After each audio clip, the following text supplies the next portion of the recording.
Mga kapuso, exciting times ahead dahil sa naglalakihang series na aabangan sa Kapuso Network this 2024.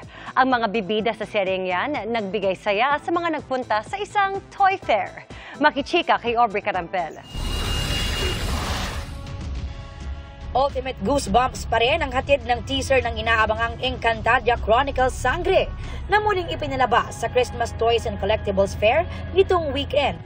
Bonus dahil present si Sangre Terra Bianca Umali na nakiselfie pa with fans. Nakakatuwa po kasi dito makikita mo kung sino yung mga tao na talagang alam kung ano yung kwento ng Encantadia. Hindi ako makapaghintay na makita nila kung ano yung mga pinaghihirapan namin para sa Encantadia.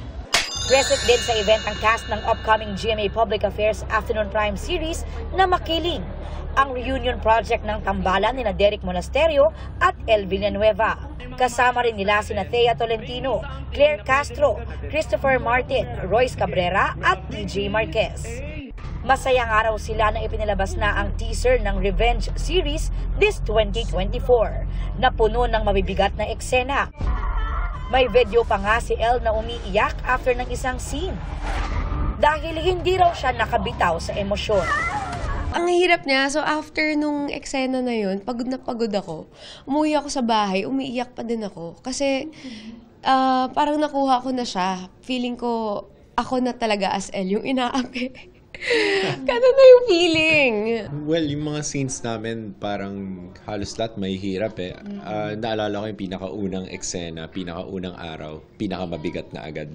Dumating din sina Martin Del Rosario at Lizelle Lopez na cast members ng upcoming Kapuso drama na Asawa ng Asawa Ko.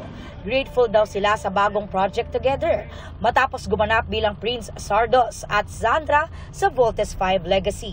Daming blessing talaga. Very blessed ako this 2023. Yeah, same din. Hashtag feeling blessed nga, di ba? After Voltes 5, same, magkasama ulit kami.